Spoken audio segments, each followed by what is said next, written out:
Hello everyone, आशा करता हूँ सब लोग ठीक ठाक होंगे।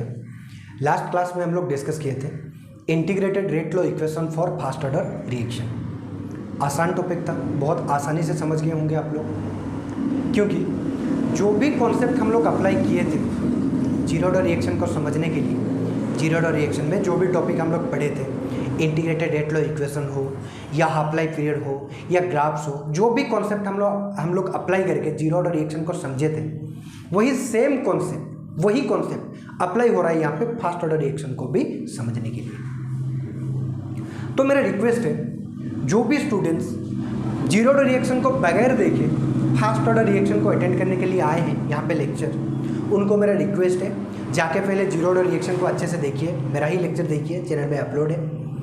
उसके बाद आप लोग फास्ट ऑर्डर रिएक्शन को देखने के लिए आइएगा।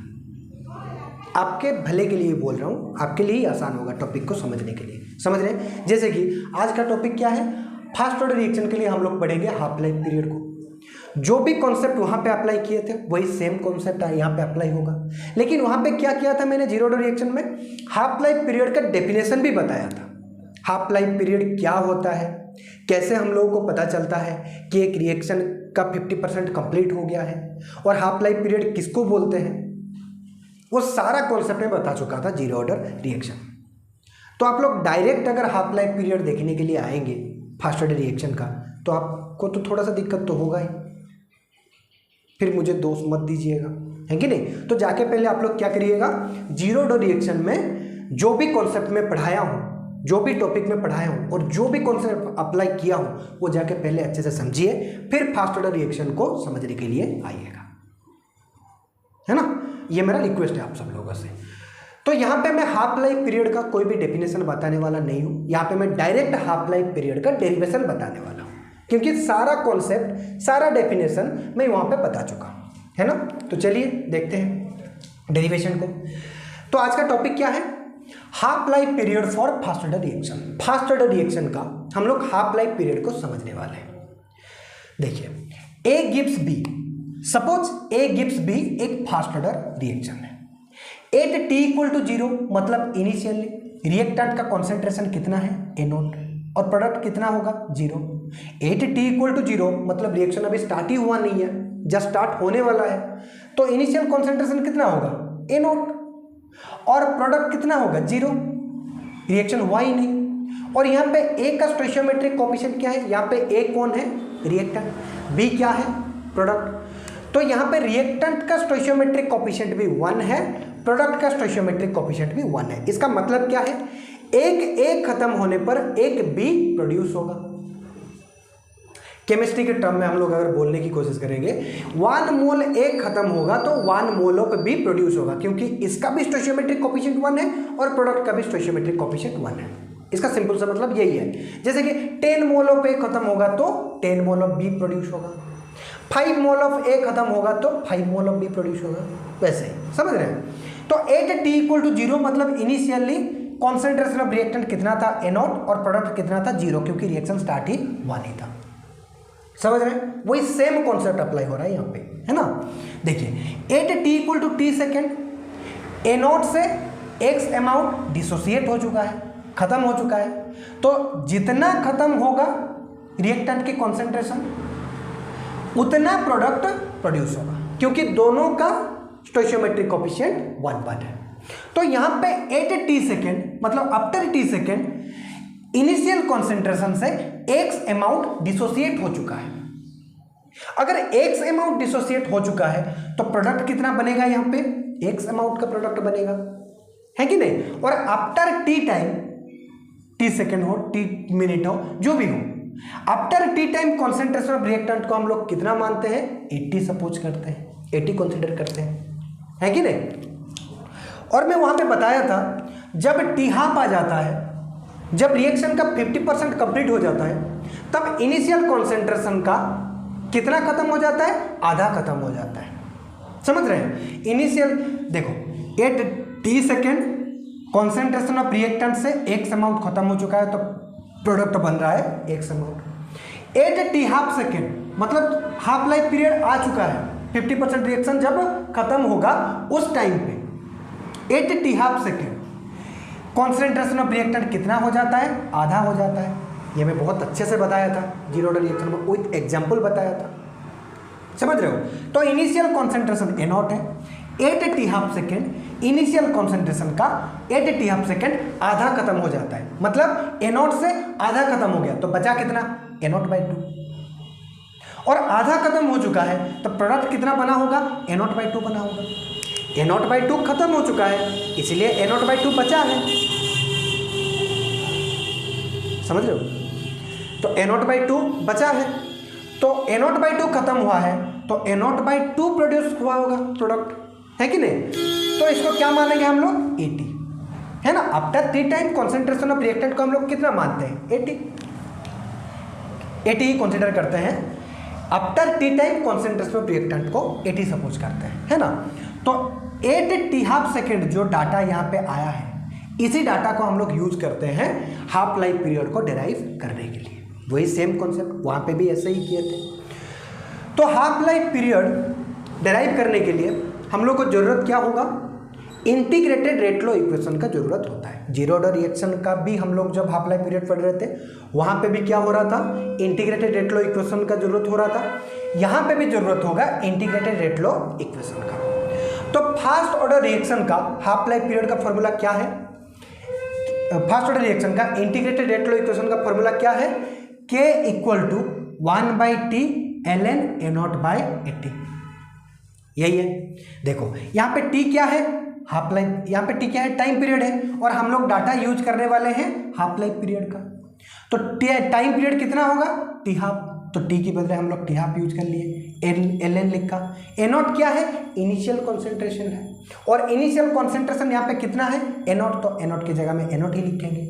और 8t मतलब 8t½ सेकेंड, 80 कितना है, A0/2, तो 80 की जगह A0/2 लिखेंगे, समझ रहे हैं। तो K = 1/T½ ln A0/A0/2 कितना होगा, 2 ऊपर चला जाएगा और A0 कैंसिल हो जाएगा, तो ln 2 बच रहा है यहाँ पे, समझ रहे हैं। तो K = 1/T½ ln 2, तो इसको हम लोग क्या लिखेंगे, T½ = ln 2/K लिखेंगे, बिल्कुल लिख सकते हैं।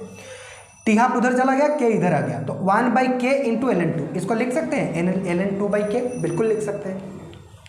तो T½ = क्या आया, ln 2/K। यह आ गया T½ का फॉर्मूला ln की फॉर्म में, समझ रहे हो। फिर ln को हम लोग लॉग की फॉर्म में कन्वर्ट कर सकते हैं, बिल्कुल कर सकते हैं। ln को लॉग की फॉर्म में कन्वर्ट करने के लिए क्या मतलब क्या करते थे हम लोग, वहाँ पे बताया था मैं कॉन्सेप्ट। 2.3032 अगर मल्टीप्लाई कर दे तो ln क्या हो रहा था, लॉग में कन्वर्ट हो जा रहा था, समझ रहे हैं। तो T½ = ln 2/K। अगर ln 2 में 2.3032 मल्टीप्लाई कर दे तो ln क्या हो जाएगा, लॉग में कन्वर्ट हो जाएगा, समझ रहे हैं। तो T½ = 2.3032 log 2/K हो गया। यह आ गया T½ की फॉर्मूला लॉग की फॉर्म में, समझ रहे हो। और log 2 का वैल्यू तो आप लोगों को पता ही होगा, छोटे क्लास से आप लोग पढ़ के आ रहे होते हो यहाँ पे, है कि नहीं, 11th 12th हो गए हो अभी तो log 2 का फॉर्मूला, log 2 का वैल्यू क्या होता है, 0.3010, यही होता है ना, बिल्कुल। तो 2.3032 यहाँ पे log 2 के साथ कैसे प्रेजेंट है, मल्टीपल के फॉर्म में प्रेजेंट है, मल्टीप्लाई हुआ है, मल्टीप्लिकेशन के फॉर्म में प्रेजेंट है यहाँ पे, है कि नहीं। तो 2.3032 इंटू log 2 का वैल्यू कितना है, 0.3010, इसका रिजल्ट आता है 0.6932 या 0.693 भी आप लोग लिख सकते हैं, है कि नहीं। तो 2.3032 इंटू log 2 क्या रिजल्ट आता है, 0.6932। तो T½ का फॉर्मूला क्या आया, 0.6932/K। आशा करता हूं आप लोग समझ गए होंगे। तो T½ का जो फॉर्मूला है ये भी है, ये भी है और ये भी है। यहाँ पे हम लोग T½ को ln की फॉर्म में निकाले हैं, यहाँ पे T½ की फॉर्मूला को हम लोग log की फॉर्म में निकाले हैं, और यहाँ पे वैल्यू डायरेक्ट पुट करके हम लोग क्या किए हैं, कांस्टेंट की फॉर्म में निकाला है, नंबर की फॉर्म में यहाँ पे निकाले हैं। तो ये तीनों समान ही है, यहाँ से ही तो ये दोनों फॉर्मूला आए हैं। तो एक ही फॉर्मूला का ये तीनों फॉर्म है, एक ही फॉर्मूला का ये तीनों फॉर्म है, समझ रहे हैं, एक ही फॉर्मूला का ये 3 फॉर्म है, तो 3 समान ही है, समझ रहे हो। यहाँ पे क्लियरली दिख रहा है हम लोगों को T half equal to 0.6932 by K, 2.3032 log 2 by k या ln 2 बाई के। देखो ये तीनों फॉर्मूला में, हालांकि ये तीनों एक ही फॉर्मूला है, फिर भी मैं समझाने के लिए बता रहा हूं, ये तीनों फॉर्मूला में कहीं पे ए की टर्म आ रहा है क्या, कहीं पे कॉन्सेंट्रेशन की टर्म आ रहा है क्या, बिल्कुल भी नहीं। कहीं पे ए नॉट लिखा है या ए लिखा है कहीं पे, बिल्कुल नहीं। इसका मतलब है फास्ट ऑर्डर रिएक्शन का हाफ लाइफ पीरियड कॉन्सेंट्रेशन के ऊपर डिपेंड नहीं करता है, समझ रहे हैं। तो यहां पे क्या लिखा है, देखो T half of fast order reaction does not depend upon concentration of reactant, समझ रहे हैं। मतलब कॉन्सेंट्रेशन को हम लोग अगर चेंज करेंगे तो फास्ट ऑर्डर रिएक्शन का टी हाफ वैल्यू, हाफ लाइफ पीरियड कभी भी चेंज नहीं होगा। जैसे जीरो ऑर्डर रिएक्शन में क्या देखे थे हम लोग, rate through out the reaction same हो रहा था। हम लोग कॉन्सेंट्रेशन को जितना भी चेंज करें, 2 गुना 3 गुना 4 गुना बढ़ा दें या कमा दें, कम कर दें, through out the reaction rate क्या आता था, सेम ही आता था। जीरो ऑर्डर रिएक्शन का रेट कभी भी कॉन्सेंट्रेशन के ऊपर डिपेंड करता ही नहीं, लेकिन जीरो ऑर्डर रिएक्शन का हाफ लाइफ पीरियड कॉन्सेंट्रेशन के ऊपर डिपेंड करता था। क्या था फॉर्मूला जीरो ऑर्डर रिएक्शन का, T half equal to A naught by 2 क्या आता था ना, यहाँ पे ए नॉट का टर्म आता था ना, बिल्कुल। तो जीरो ऑर्डर रिएक्शन का हाफ लाइफ पीरियड कॉन्सेंट्रेशन के ऊपर डिपेंड करता था, लेकिन यहाँ पे देखो clearly t half equal to 0.6932 by k, मतलब यहाँ पे ए नॉट का टर्म नहीं है। मतलब फास्ट ऑर्डर रिएक्शन का हाफ लाइफ पीरियड कभी भी इनिशियल कॉन्सेंट्रेशन के ऊपर, मतलब कॉन्सेंट्रेशन के ऊपर डिपेंड ही नहीं करता है।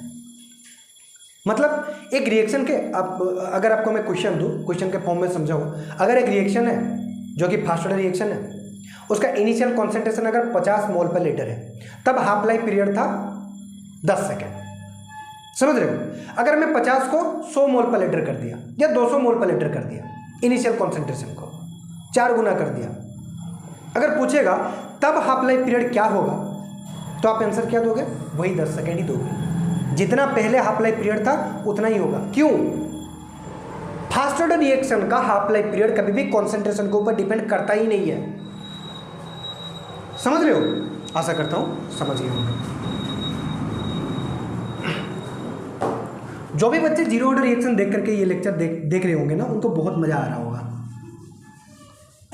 और मैं बहुत मेहनत करता हूँ कैसे लेक्चर इजी होगा, अच्छे से समझ पाओगे, छोटी से छोटी चीज़ें बारीकी से कैसे समझाया जाए, वो मैं बहुत मेहनत करता हूँ। लेकिन दुख ये होता है कि बच्चे सपोर्ट नहीं करते हैं, लेक्चर देख लेते हैं, लेकिन जो भी यूनिक व्यूअर्स आते हैं वो देख करके चले जाते हैं, वो सपोर्ट नहीं करते हैं, है ना।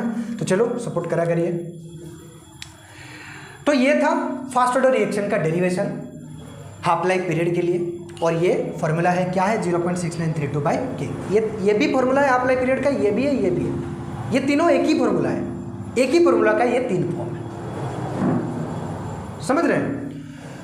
तो क्या हम लोगों को कॉन्सेप्ट यहाँ पे पता चला, t half equal to 0.6932 by k, या लॉग की फॉर्म में क्या है, t half equal to 2.3032 log 2 by k, या t half equal to ln 2 by k. और हम लोग को ये पता चला कि टी हाफ की वैल्यू कभी भी डिपेंड नहीं करता है कॉन्सेंट्रेशन के ऊपर, इनिशियल कॉन्सेंट्रेशन के ऊपर फास्ट ऑर्डर रिएक्शन के लिए, समझ रहे हैं। अगर इतना आप लोग समझ गए तो कॉन्सेप्ट तो समझ गए। ये 3 क्वेश्चन दिया हूँ आपको, ये 3 क्वेश्चन आप लोग सॉल्व करिए पहले वीडियो पॉज करके, उसके बाद में बहुत अच्छे से समझा दूंगा आपको। इजी क्वेश्चन है, तो वीडियो पॉज करिए, सॉल्व करिए। हो गया, हाँ देखिए पहला क्वेश्चन, ए गिव्स बी, बोल रहे ये एक फास्ट ऑर्डर रिएक्शन है, at A naught equal to 10 mole per litre, जब initial concentration 10 mole per litre था, तब टी हाफ की वैल्यू कितना है, 20 सेकेंड, समझ रहे हो। इनिशियल कॉन्सेंट्रेशन जब 10 मोल पर लीटर था, तब हाफ लाइफ पीरियड की वैल्यू कितना था, 20 सेकेंड। बोल रहे calculate new half life period at A naught equal to 30 mole per litre.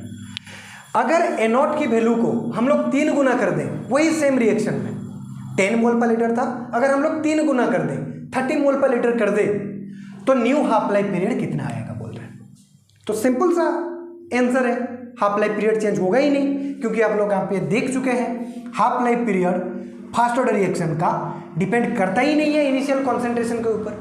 तो इनिशियल कॉन्सेंट्रेशन में हम लोग कितना भी गुना बढ़ा दें या कम कर दें, कभी भी चेंज नहीं होगा हाफ लाइफ पीरियड। अगर पहले 20 सेकेंड था 8 NO equal to 10 mole per litre, तो 8 NO equal to 30 mole per litre में भी क्या होगा, हाफ लाइफ पीरियड सेम ही रहेगा, 20 सेकेंड ही रहेगा। समझ रहे हो, कॉन्सेप्ट अगर अच्छे से समझे होंगे तो ये क्वेश्चन अच्छे से कर पा रहे होंगे आप लोग, है ना। तो देखिए सेकंड क्वेश्चन का ऑप्शन नहीं है, डायरेक्ट ऐसे आप लोगों को आंसर निकालना है।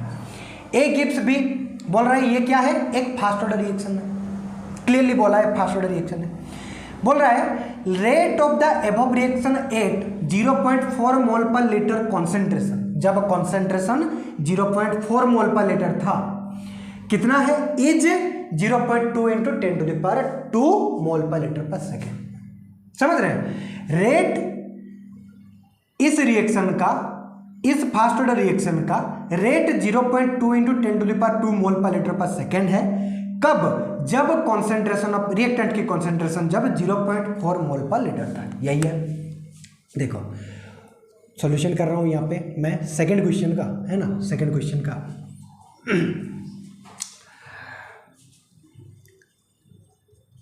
रिएक्टेंट कौन है, ये ए है, तो ए की कॉन्सेंट्रेशन जब 0.4 मोल पर लीटर था, तब रेट कितना है, 0.2 into 10 to the power 2 mole per litre per second. समझ रहे हो, बोल क्या रहा है, calculate value of rate constant, के निकालने के लिए बोल रहा है।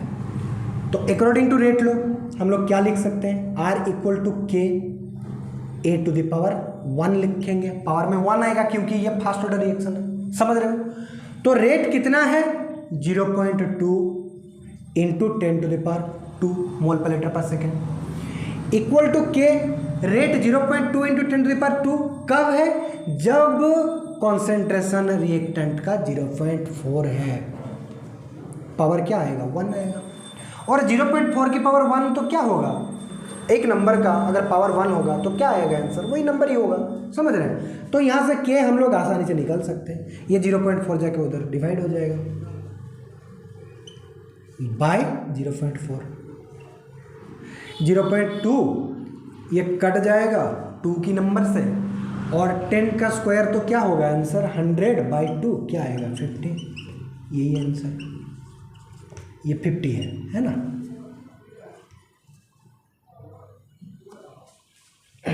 समझ रहे हो, तो आंसर क्या आया, 50। मुश्किल था क्या, बिल्कुल भी नहीं, दिख रहा है ना। हाँ, क्या किए हैं हम लोग, कॉन्सेंट्रेशन दिया था क्वेश्चन में और उस कॉन्सेंट्रेशन के रेस्पेक्ट में रेट दिया था, तो हम लोग रेट लो लगा दिए, R इक्वल टू के ए टू द पावर 1, तो 0.2 इंटू 10 का स्क्वायर आ गया, हाँ इक्वल टू के इंटू कॉन्सेंट्रेशन लगा दिए, फिर ये इसको इधर ला के डिवाइड कर दिए तो आ गया के की वैल्यू। ऐसा करते हो, समझ गए हो, तो आंसर क्या आएगा, 50। तो इसका आंसर क्या आया इस क्वेश्चन का, 50। समझ रहे, सेकंड क्वेश्चन के आंसर क्या आया, 50। नोट करिए, हो गया।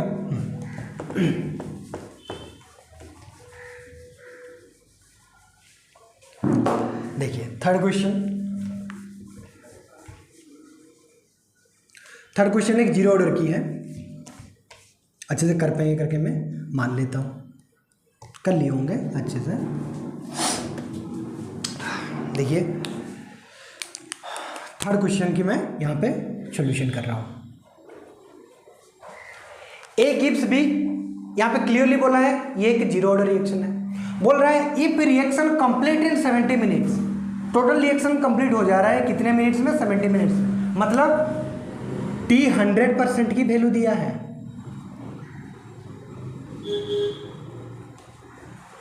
समझ रहे हो, रिएक्शन टोटल कंप्लीट हो जा रहा है कितने में, 70 मिनट्स में। इसका मतलब क्या है, T 100% equal to 70 minutes. 50% reaction खत्म इतने टाइम में हो रहा था, तो हम लोग क्या लिख रहे थे, T 50% या T हाफ लिखते थे ना, आधा कंप्लीट होने का टाइम लिखते थे T हाफ। वैसे ही यहाँ पे बोल रहा है टोटल रिएक्शन कंप्लीट हो रहा है 70 मिनट्स में, तो क्या है t 100% की वैल्यू दिया है 70 मिनट्स में। बोल रहा है then calculate half life period of this reaction, half life period calculate करिए। हम लोग अच्छे से पता है जीरो रिएक्शन में हम लोग पढ़े हैं t 100% इक्वल टू क्या होता था 2 इंटू टी हाफ, क्योंकि through out the reaction rate समान ही होता था। आधा रिएक्शन जितना समय में कंप्लीट हुआ होगा जीरो ऑर्डर रिएक्शन के लिए, बाकी आधा रिएक्शन भी उसी टाइम में ही कंप्लीट हुआ होगा। अगर आधा रिएक्शन 5 सेकंड में कंप्लीट हुआ होगा तो बाकी आधा रिएक्शन में 5 सेकंड लगा होगा कंप्लीट होने में, तो 2 इंटू टी हाफ लग रहा है ना, तो वही है। तो t 100% equal to 2 into t half, तो टी हाफ वैल्यू क्या है t 100% बाई 2, t 100% की वैल्यू क्या दिया है यहाँ पे 70/2, 35 मिनट। आशा करता हूँ समझ गए होंगे, नोट करिए। तो ये था आज का लेक्चर। मैं ये जितने भी कॉन्सेप्ट पढ़ा रहा हूँ यहाँ पे थोड़ा थोड़ा बेसिक क्वेश्चन करवा रहा हूँ आपको। जब कॉन्सेप्ट सीख जाएंगे ना अच्छे से, जितना भी नीट का PYQ हो या ISC बोर्ड में, CHSC बोर्ड में या CBSE बोर्ड में जो भी क्वेश्चन आने का चांसेस रहेगा वो सारा क्वेश्चन मैं आखिर में करवाऊंगा, टेंशन मत लेना, है ना। जितना भी नीट में क्वेश्चन आया है अभी तक इस हर एक कॉन्सेप्ट को रिलेट करके वो सारा क्वेश्चन मैं करवा दूंगा, है ना। केमिकल काइनेटिक्स का सारा क्वेश्चन मैं करवा दूंगा लास्ट 36 ईयर्स का, तो टेंशन मत लेना, है ना। यहाँ पे मैं बेसिक क्वेश्चन करवाता हूँ इसलिए कि आप लोग कितना सीखे हो। जब मैं कॉन्सेप्ट पढ़ा रहा था तब आप लोग कितना सीखे हो, आप खुद जान सको। कुछ अगर समझने के लिए दिक्कत हो रहा होगा तो क्वेश्चन के माध्यम से आप लोग समझ पाओ, इसलिए मैं ये क्वेश्चन करवाता हूँ, है ना, बेसिक क्वेश्चन।